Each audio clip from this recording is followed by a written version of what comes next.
Thank you, Scott. Thank you very much. Thank you, Destiny. What a beautiful way to launch our service.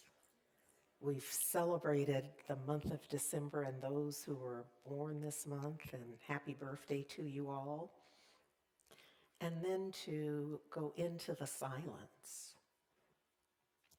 with intentionality, and then to be lifted from that in prayer really sets the stage beautifully for what we're up to, the intention that we set. And I feel like in the month of December, around the holiday, around our holy day seasons, it requires something more of us often in support of those for whom this is a difficult time, and to put our attention certainly on ourselves and our safety and our viability, and to also somehow expand the circle to include others. So it's that time that we are launching on this first Sunday in December. I want to give thanks that last Sunday we celebrated Youth and Family Sunday. Yes? Yes, and so shout out to Reverend Sonia and Dr. Dana and Dr. Misha and Brenda Chenault, who is a practitioner emerita, and the Youth and Family Village for the way that all of that came together. I also want to give a shout out and acknowledge that beautification has been in here beautifying.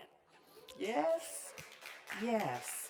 So as you're greeted, you begin to get a sense of our preparation for the season.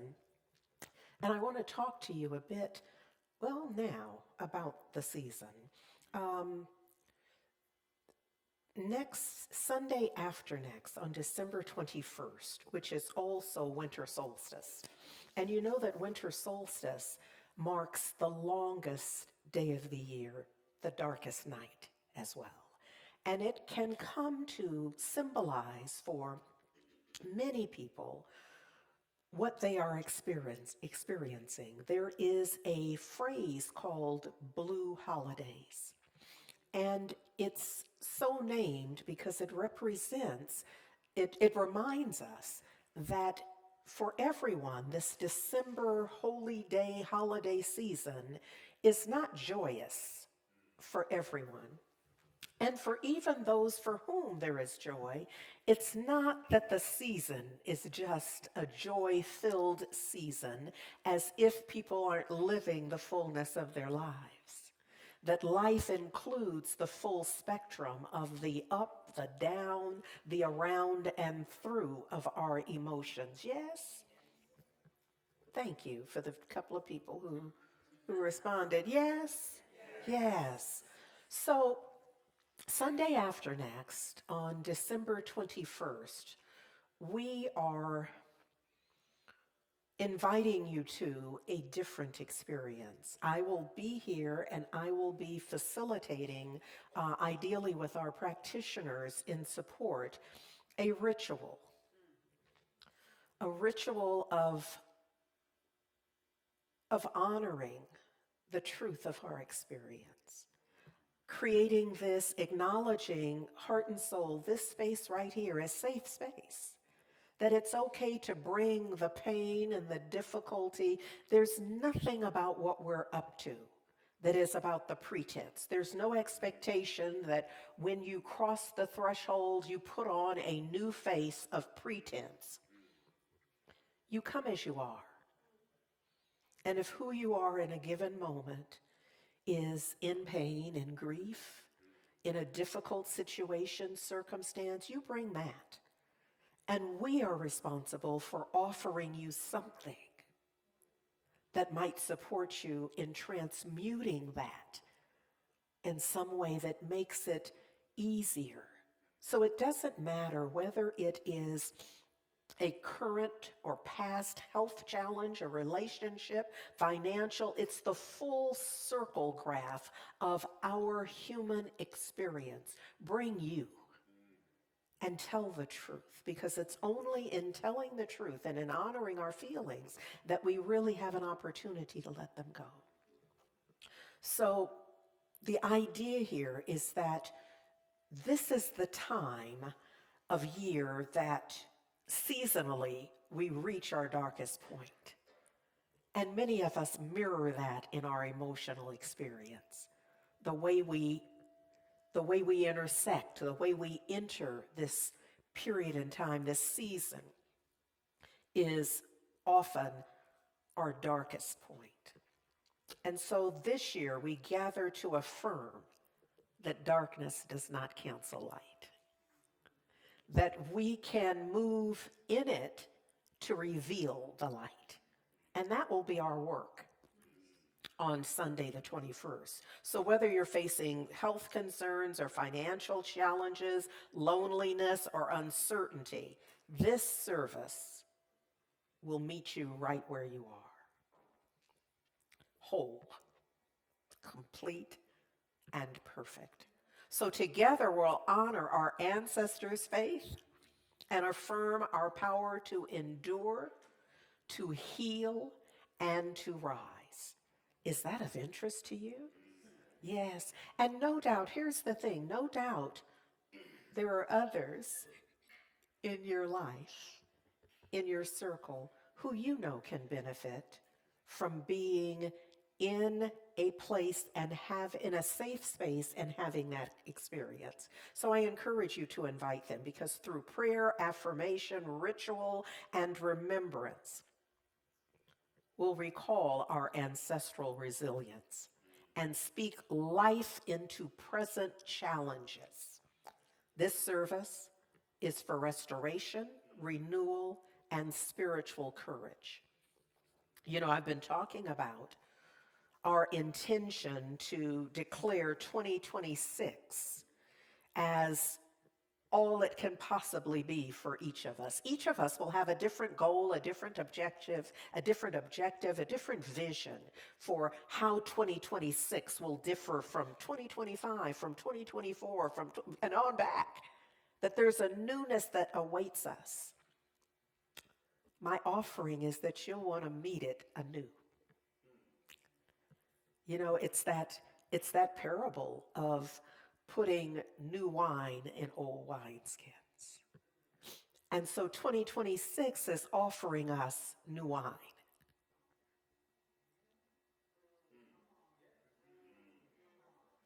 And our opportunity is to meet it with new wineskin, with a new sense of who we are and whose we are and what we bring to that moment and what is possible. We can do this. So during this service, we'll tenderly hold space for grief and healing and celebration and uncertainty and hope. My prayer is that for all of this that I'm sharing with you now, you can tag it back to the sermons from this year. That we have been in preparation for this very moment, this opportunity to acknowledge where we are, and then do and bring and be whatever is required for the healing and divine revelation of our wholeness. So if you're carrying more than you can say, come and be held in community. Most of all, what I want you to know is you do not have to carry it alone. You do not. We are here and we'll be together and we'll do this. Bring someone with you for whom you know this will make a difference. Yes? Yes. Thank you. Thank you. So that's happening then. There's a truism that there is nothing new under the sun, and that's really from Ecclesiastes 1 and 9, where Solomon, King Solomon actually said it this way, or the way it's recorded in Ecclesiastes 9 and 1 and 9. And I'm always trying to be careful of not implying that scripture is quotes.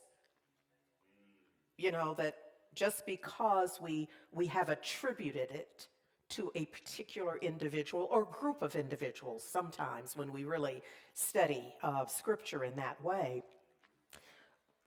What we're saying, we're not in any moment saying that King Solomon said this exactly, because one, he didn't speak American. And it has been translated many times over by people who have had their own purposes. You know, we all, when we translate something, if you speak another language and you're translating for a friend, you can't translate outside of who you are in your own experience. And so, what we get, the way it's been written, at least in the King James Version, is what has been will be again. What has been done will be done again. There is nothing new under the sun. And this is intended to remind us of life's cyclical nature and the recurring patterns. So I say that to you in this moment because sometimes we have a pattern of allowing the current events. Work with me now as I say it, because I'm choosing my words and trying to work this out in the moment. Sometimes we find that we allow current events to make us crazy. The spiritual term for what we are up to. We lose all sense of sanity in our reaction. We act as if there has never been narcissism displayed before us. We act as if racism, like this is the absolute, whatever we're seeing, hearing, reading about, we act as if that's the worst form of racism ever. Mother Harriet, I'm going to need you to talk to him. Because sometimes we just don't understand that there's a whole history that if we tune into it, it can help free us. So that we no longer, see, this is important that I say this, that I share this, because if we move from 0 to 100 in our upset, then something is happening on the inside as well. We are no longer equipped to make the kind of spiritual, grounded decisions and choices. Because why? We are out of our spiritual mind. Does that make sense? We're victimized, and victims make different decisions than those who feel empowered. So this is why this is so important to us. So look, I'm setting the stage for this. I'm taking longer than I intended here, but look, literally 140 years ago yesterday, the 13th Amendment was ratified.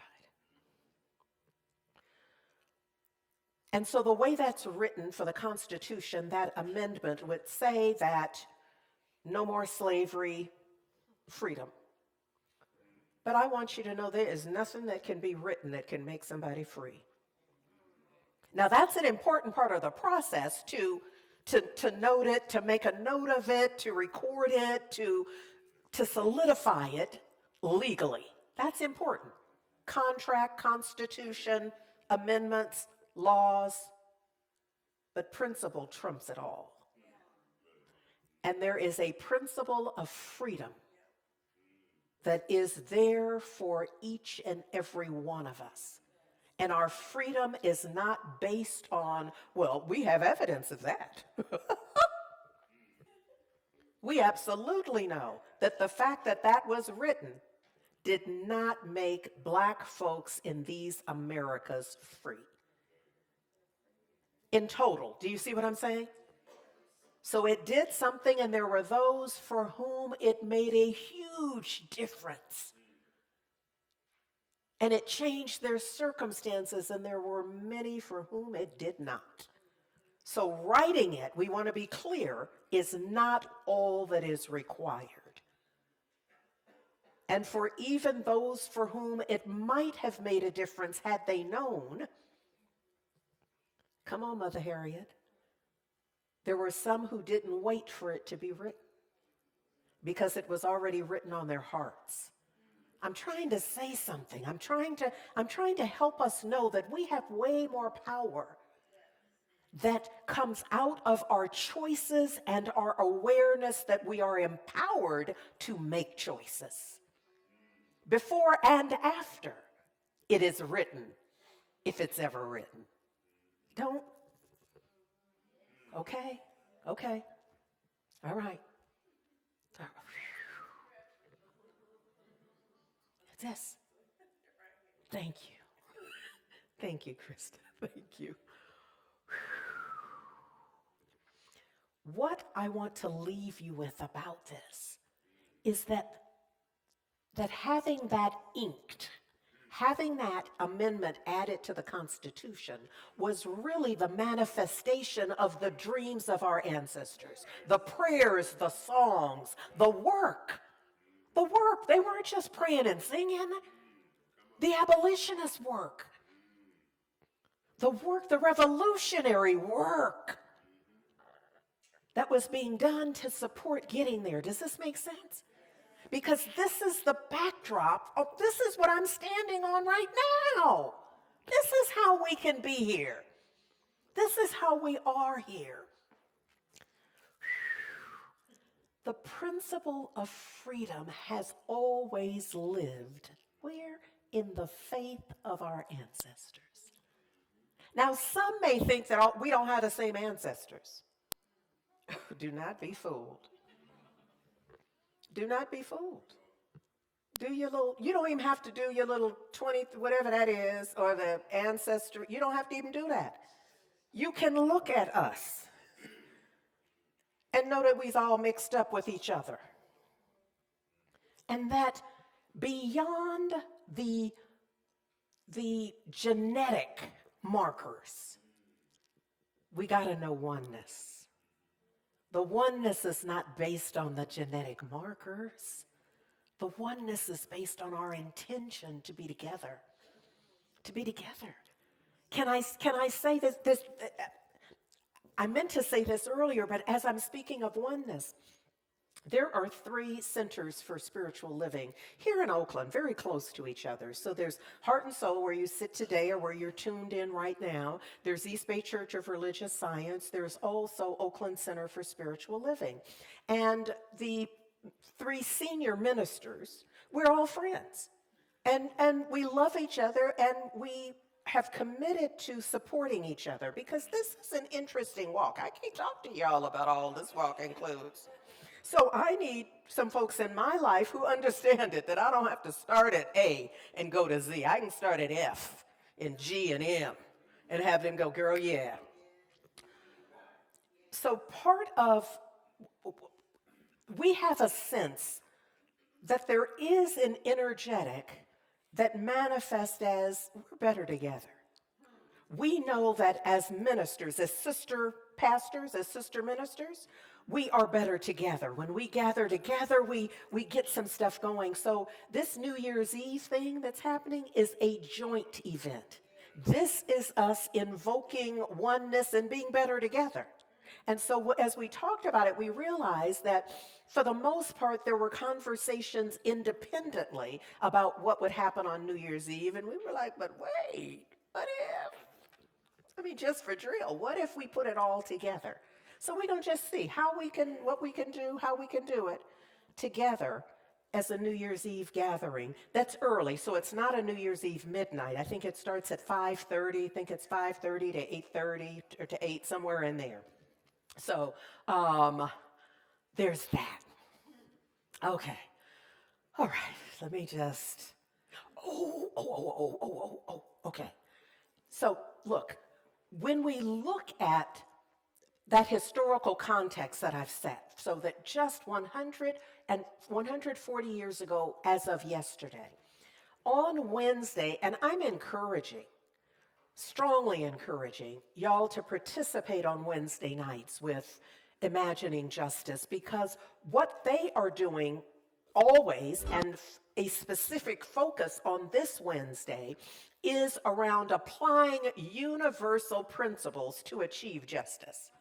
So this is what our ancestors did, but they didn't call it that. They didn't have no slide that said IJ is meeting on Wednesday night. They didn't do none of that. What they did was to know in their spirits, in the depths of their being, that they had to do something that moved them from the terror and trauma of the moment, of the continuous moments strung together across some 400 plus years, to find a place of peace and spirit and knowing and self-value, this sense of oneness that just rolls off of our tongue, that they had to know at another level. Yes. So this is the work that IJ is doing. They are helping us to translate what we call spiritual principle, taking it from the ethers and the songs and the poems to the living of it, with the intention that it manifest as justice, words of justice, deeds of justice, lives of justice. Does that make sense? So my prayer is that you will be a part of that dialogue, that sharing, that oneness. So on Wednesday night at 6:30 via Zoom is where that is happening. I want to set the stage here that I talked about at the beginning of the year, the audacity of hope. And I want to remind you that audacious hope describes a bold and daring form of hope. Yeah, I'm looking at you. Often based on a belief in something beyond the immediate tangible reality. Could I say that's scaring you spitless? So it's beyond whatever the fear is, whatever the doubt is, whatever the situation and circumstance is in the moment. It involves trusting a power or principle, even when the circumstances seem impossible or bleak. Come on, Mother Harriet, help us with this. The reason that portrait sits right here in our sanctuary to always remind us that there's a deeper, greater, broader guidance and truth that is always present. And that each and every one of us can tap into that. Because that's what Mother Harriet represents, at least for me, is that she tapped into something other than whatever the massa was telling her, or whatever the cultural framework was for her living. She had the courage to say, no. And that's powerful for each of us in the face of whatever it is, yes? So audacious hope is not based on blind optimism, but on a confident expectation of positive change and outcomes, even if it has never been experienced. So don't get caught up, but nobody has done it. It's always, don't get caught up in the history and the patterns. Be willing to know something more, even if it can't be seen now by anybody. Imagine it. Imagine it. Even if it's not fully understood, still be willing. So look, I see. Remember we talked for a while about whether you have to see it to believe it, or whether you believe it to see it. What I want you to know is that I see hope on the horizon. Destiny Muhammad.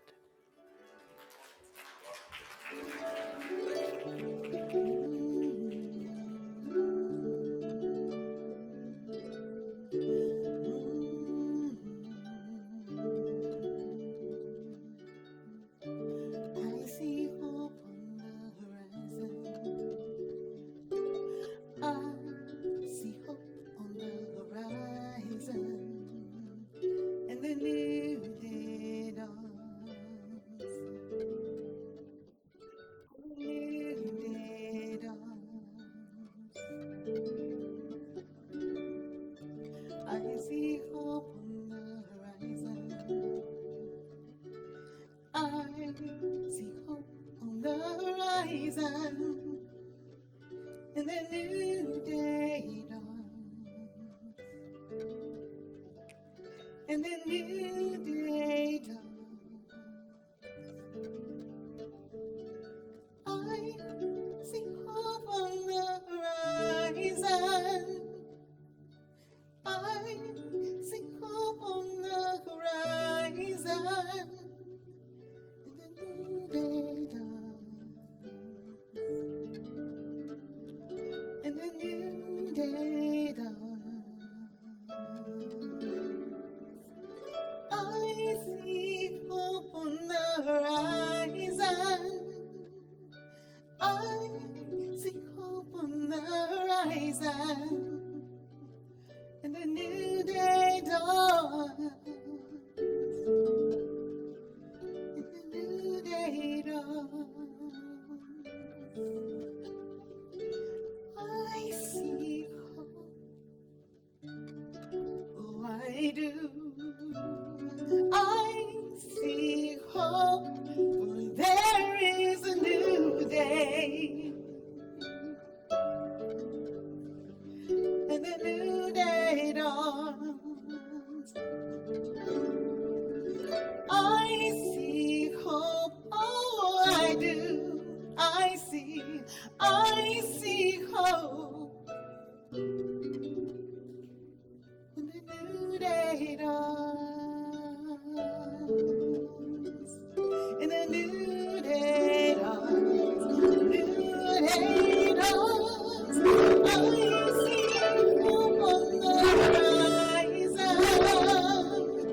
I see hope on the horizon, and the new day dawns, and a new day dawns. I see hope on the horizon. I see hope on the horizon, and a new day dawns, and a new day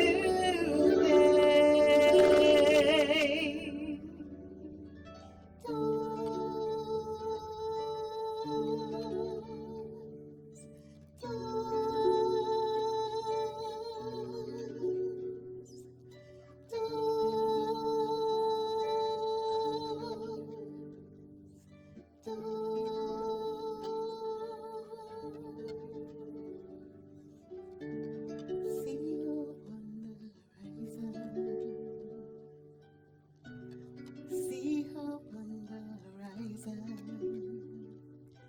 new day dawns, new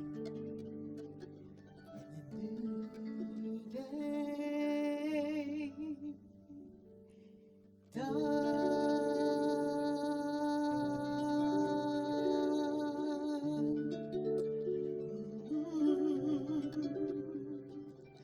New day dawns.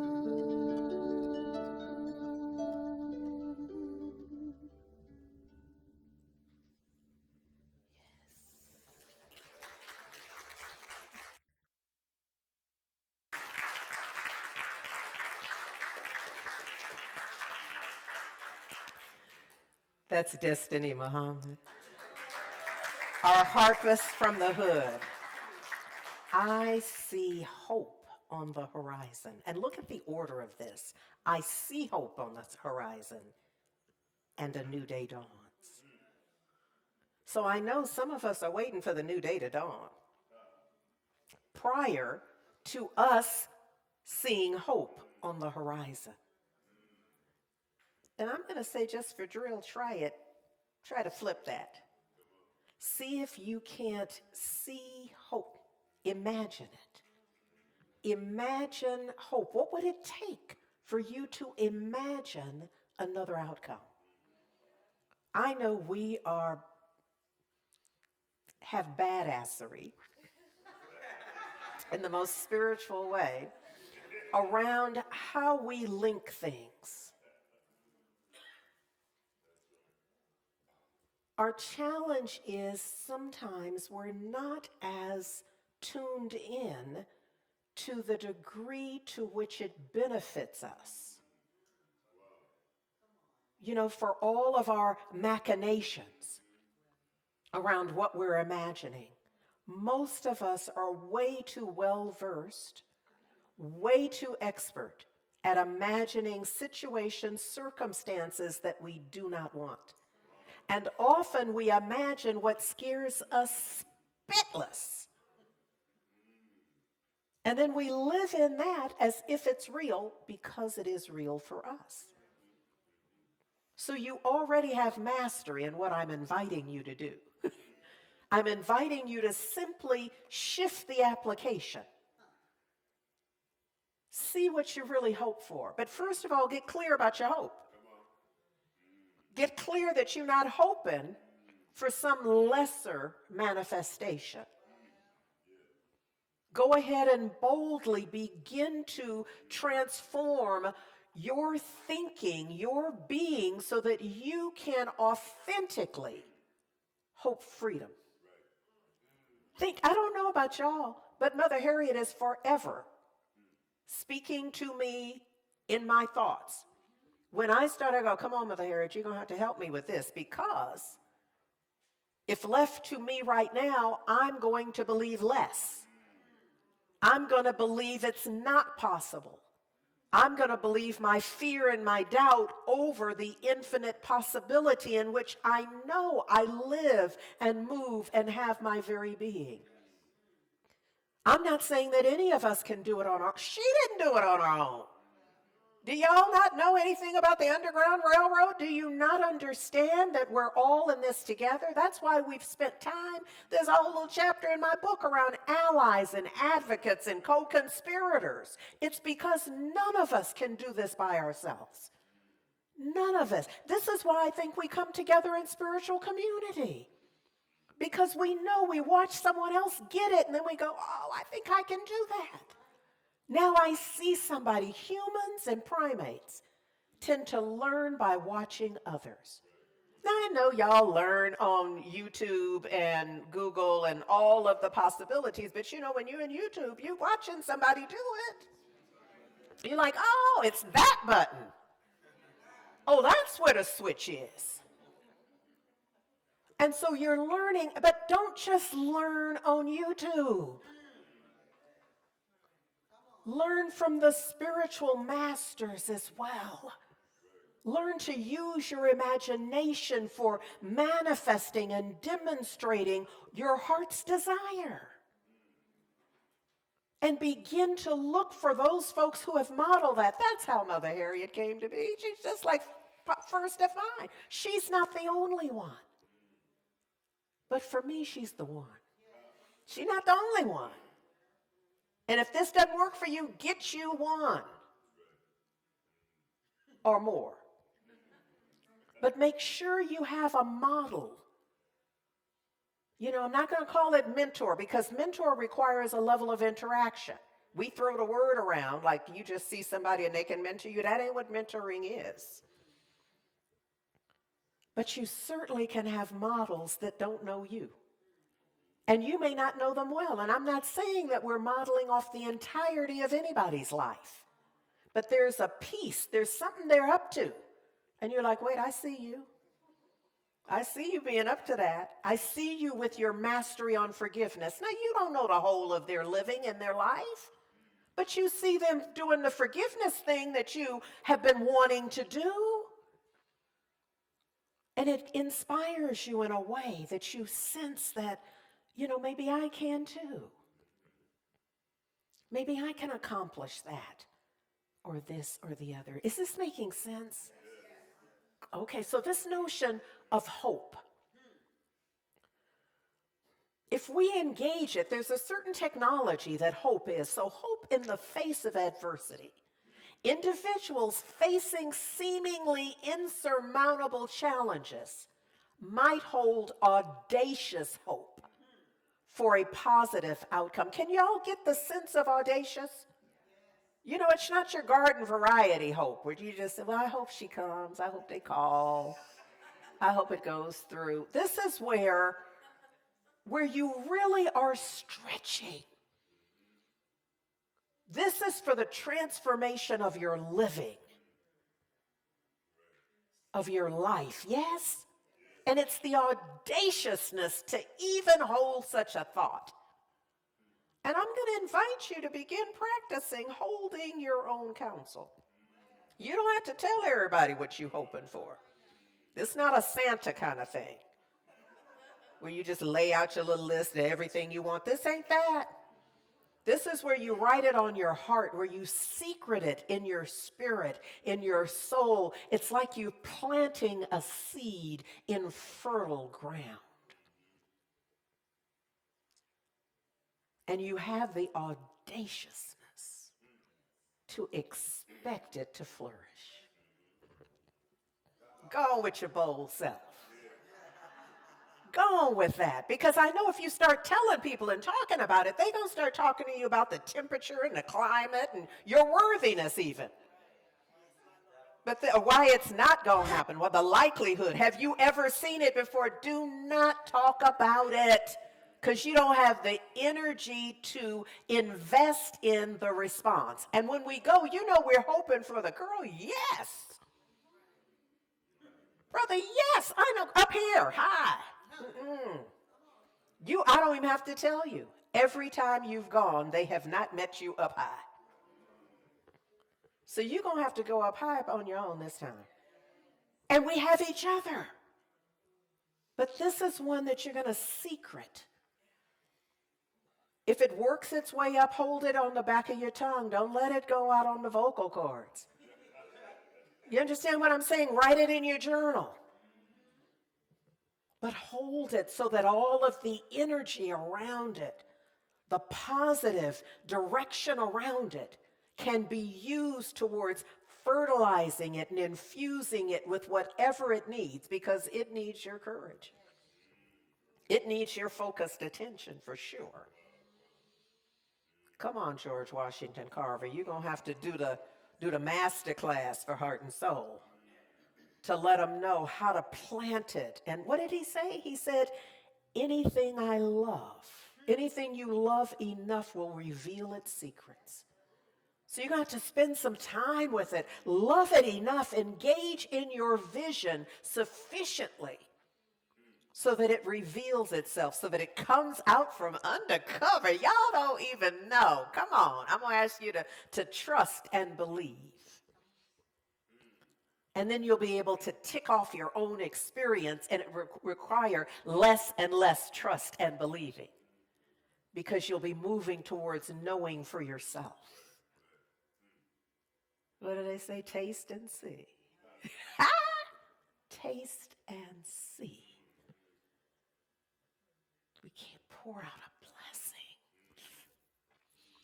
Activists working for justice or equality might hold audacious hope for a better future, even when the odds seem stacked against them. That's when they got to do it. If the odds aren't stacked against them, nobody needs to hope if the thing is unfolding.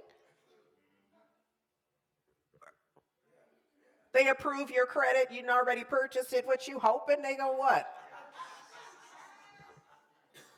You hoping they gonna approve your credit so that you can, yeah. This is taking that to another level. It's infusing it with your courage and your belief and your faith. In essence, audacious hope, the way I see it anyhow, is a powerful force that can motivate individuals to persevere, to act with courage, to find joy, even in the midst of difficult times. Why? Because it's there. It is there. Now, you may not see it and feel it yet, but you're going to have to be like that little boy looking for the pony. Get in there in whatever it is and know something for yourself.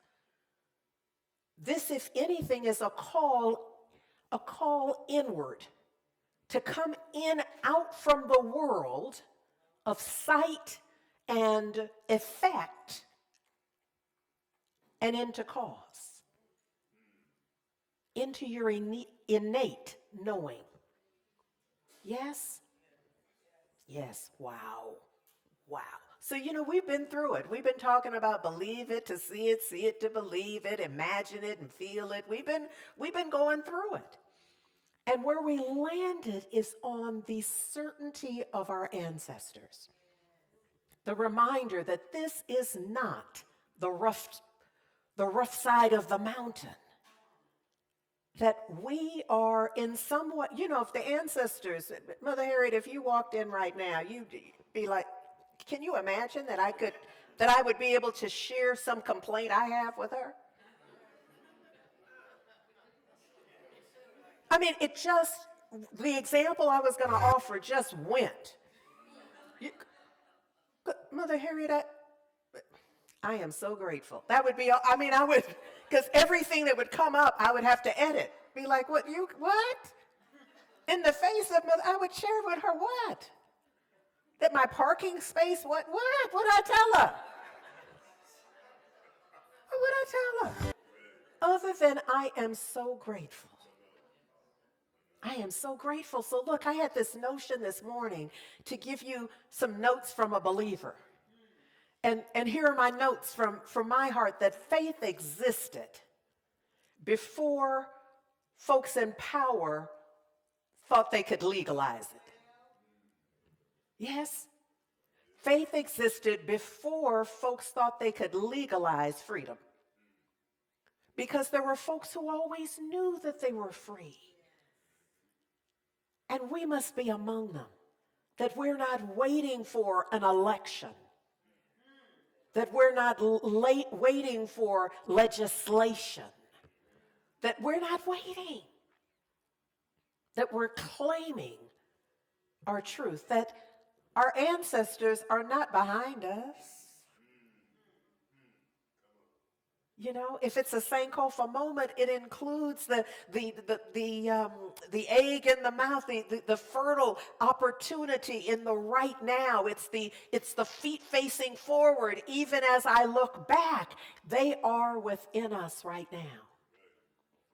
We are the dream our ancestors never got to see. So when I say that they never got to see it, because there are those. I had just started ministerial school when my mother passed. And so there are those times when I think about the fact that my mother never she saw me speak because I was a licensed practitioner, and Reverend Eloise Oliver gave me multiple opportunities to speak. And so she was present for some of those. But she never saw me in ministry, actively engaged in a ministry that I was part of founding. And she never knew anything about Heart and Soul Center of Light. So sometimes when I think about that, it inspires me. It inspires me to dream higher, to do it more. See, when I think about that she didn't see me, that doesn't invite me to then sit down and have a crying moment. It's like I got to do it bigger. I have to expand into the void of that. Does that make, it don't matter if it makes sense. It don't matter if it makes sense because it's mine. Because I know that I am the dream that she never got to witness in person. Yes, or my grandmother, who really thought I was a heathen. And so she I don't have any idea what Granny would say about this if she was just me. Because she had really reserved a little place for me. But look here, I'm going to invite y'all back. We are not failing. Our faith is forming. Can you hear that? That we are, see, sometimes I think we look at the terrain. We look at what has happened on our watch appropriately. And some of us feel like we failed. But we're just getting better and better with our faith. You know what I'm saying? Talk about athletes who are not keeping records around how many shots they missed, or how many throws, or how many runs, or how many whatever it is they're into for their athleticism. They're seeing it as a learning opportunity. Okay, so that means I have to lift that, what you have to do, my swing needs to be, or my jump needs to be, or I need new shoes for this. So I don't know what it is that is going to be required of us for us to really go for it, to see ourselves through new lenses, to know something else. So Deb, I'm going to need you to signal me because none of this is making sense to me anymore. So audacious hope is bold and daring. Write something and hold it up. It's not a passive hope. Audacious hope, there's nothing passive about it. We're not waiting on it. None of that. It's an active trust in a power greater than ourselves. So we're tapping in. We're leaning into the power source, and we're acknowledging our oneness and our deservability and our direct access. Yes? This audacious hope that I'm talking about is based in faith. And it involves a belief in something beyond the immediate present, like the promise of a better future, or the justice and goodness of a higher power. And it's certainly, it's not saying that we're going to rely on tomorrow because we're not willing to do it today. You understand what I'm trying to say here? So sometimes when we talk about, I'll do it tomorrow, that's what is it? Was that Popeye and somebody who, okay, y'all not going to be my lifeline. Wimpy? I'll pay you tomorrow, or pay you Tuesday, whatever. Okay, that wasn't the one. Okay, forgive me. It just came. It came, but y'all not the ones for that. Maybe the people at home, it was for them. I don't know who it was for, but not y'all. Look, sometimes this notion of tomorrow, we use it as an excuse. It's our way out of today. I'm going to get to that tomorrow.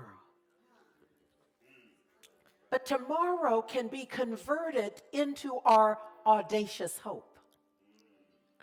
That, remember this notion that Destiny sang about, hope on the horizon, that our hope, seeing it, imagining it, feeling it, believing in it, brings a new day.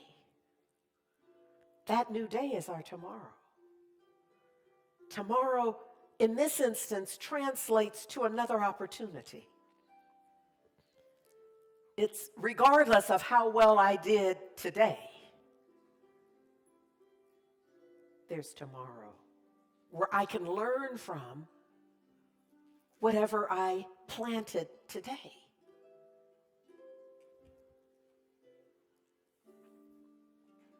Tomorrow is the opening for all that for the unseen power within us.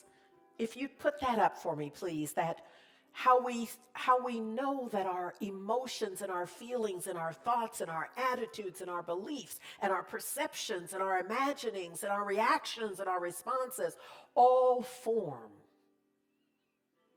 and manifest our current and desired reality. That's how we get there.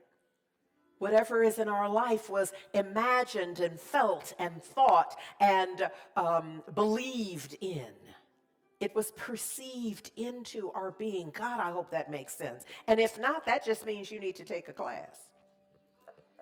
I mean that, because if this is not making sense to you, there's something more to be gleaned. And these are the kinds of classes that we offer right now. It's too late to join this particular course. It's the visioning course. And before that was Essential Ernest Holmes. And so there are a series of possibilities for classes that will help to illuminate this truth of how our lives get to be the way they are. We feel them into being, we think them, we believe them, we perceive them. We do all of that, and then voila, Our lives are formed out of that impress in our consciousness. Yes. Okay, y'all don't want that to be so. All right. All right. I have, nope, nope, nope.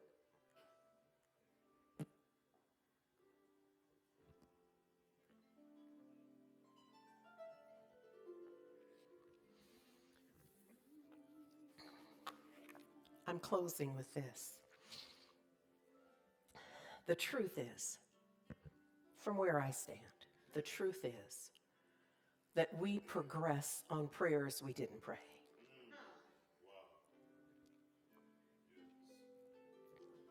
That we rise on songs we didn't sing.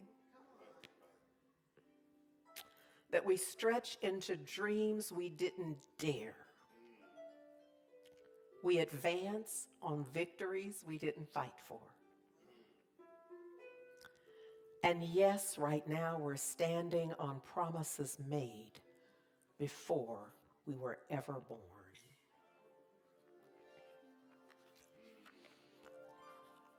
So tomorrow,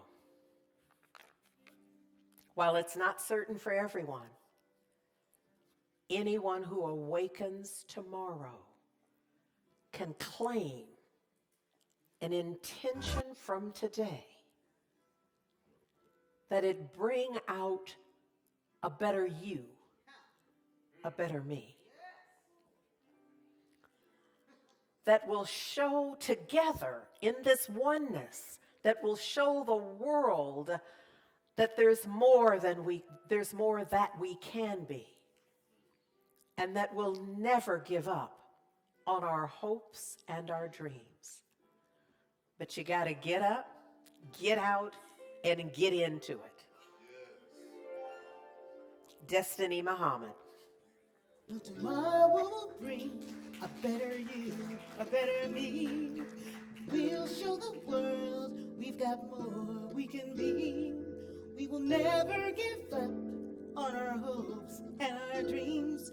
We're gonna get up, get out, get into it, get it on. To be strong, when we try, we can fly to a whole nother place.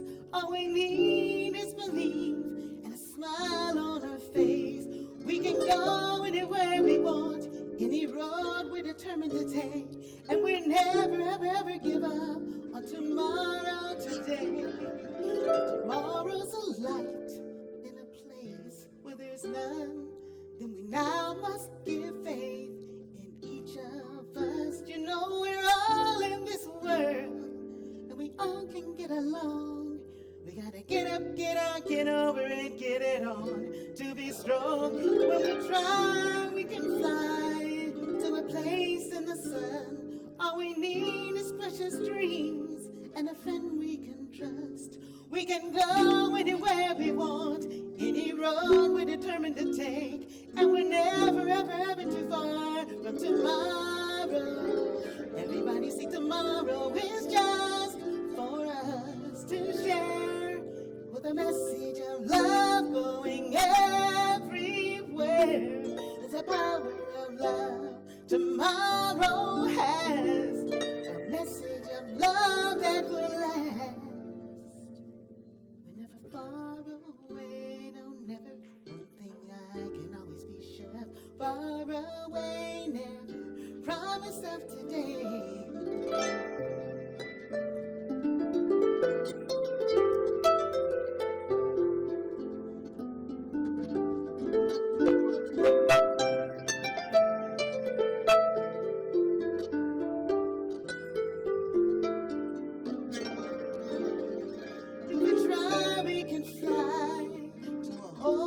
Place. All we need is precious dreams and a smile on our face. We can go anywhere we want, any road we're determined to take. Never ever far from tomorrow today. Everybody say tomorrow is just for us to share. A message of love going everywhere. It's the power of love that tomorrow has. The message of love will last.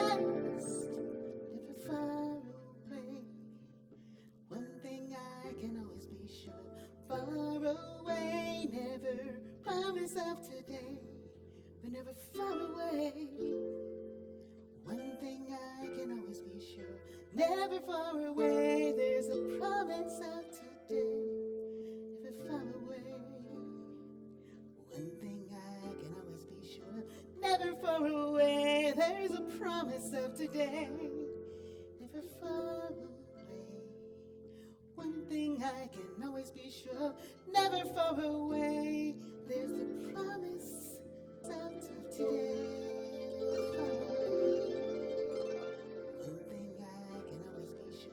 Never far away, there's a promise of today.